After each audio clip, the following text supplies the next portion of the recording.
สบายดีตอนนี้ก็อยู่ที่ AirDrop ของ Major นะ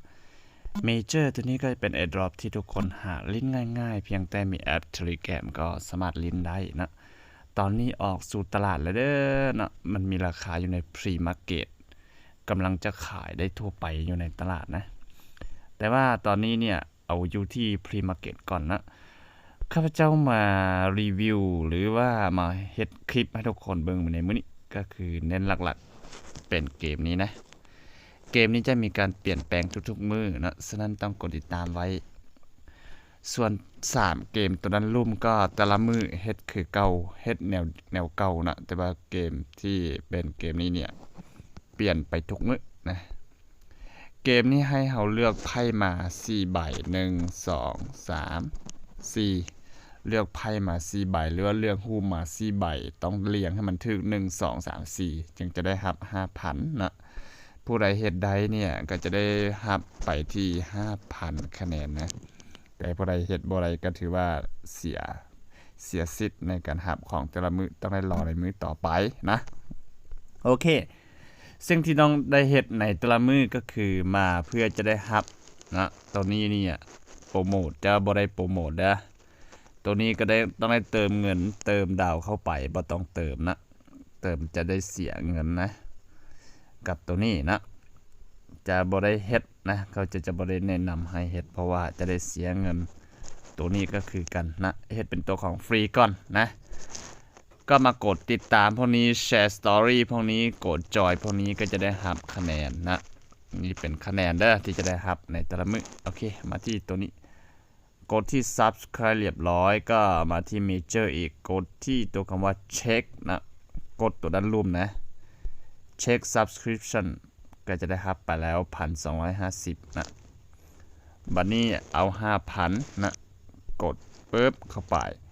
กดที่คำว่าแชร์ก่อนนะกดที่ว่าแชร์แต่เฮาบ่จำเป็นจะแชร์ก็ได้นะเพียงแต่กดแบบนี้แล้วก็ทำการถอยนะถอยออกไปหลังจากถอยออกไปก็กดที่คำว่าเช็คเข้าไปต่อมาก็มาเข้าร่วมทุน Channel ตัวนี้ก็กด Subscribe เข้าไป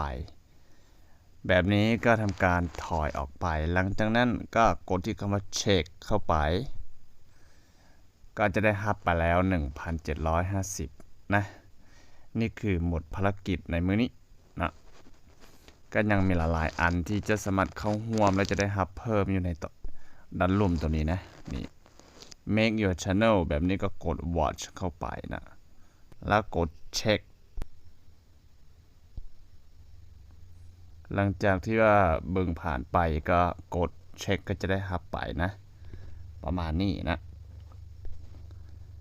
แล้วตัวนี้ก็กดเข้าร่วมกดเข้าร่วมกดเข้าร่วมไปนะกดเข้าร่วมโอเคมาที่เกมก่อนนะเกมก็กดที่ตัวนี้คลิกที่ play เข้าไปนะก็ไปเปิดนะใบที่1นะนี่คือใบที่1นะต่อไปใบที่2นี่เป็น1นี่เป็น2นะนี่ก็ต้องเป็น3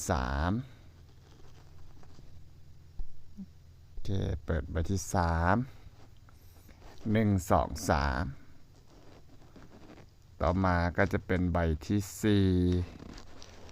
4ปึ๊บกดเช็คเข้าไปแถบสีฟ้าๆนะถูกต้องก็ได้รับไปเลยนะ 5,000 กดที่คำว่า activate bonus เข้าไปปึ๊บก็รอมือใหม่นะรอมือใหม่อย่างอีก16 ชั่วโมงก็จะเป็นมือใหม่หรือว่ามืออื่นละจึงจะได้กดใหม่นะตอนนี้ก็ประมาณนี้นะส่วน3เกมตัวนี้ก็ลิ้นคือเก่าลิ้นเหมือนเดิมนะตัวนี้ก็ลิ้นเหมือนเดิมแต่ละมื้อแต่ละวันก็มาลิ้นประมาณนี้8 ชั่วโมงได้1ครั้งนะ8 ชั่วโมงลิ้นได้1ครั้งหยุดโอ้โหหยุด 1,000 บ่เคยได้ 10,000 จักเทื่อนะกด active ก็ต้องรออีก8 ชั่วโมงจึงจะได้กดใหม่นะแบบนี้นะกดติดตามไว้มื้ออื่นหรือว่าคลิปต่อไปจะได้เบิ่งนำกัน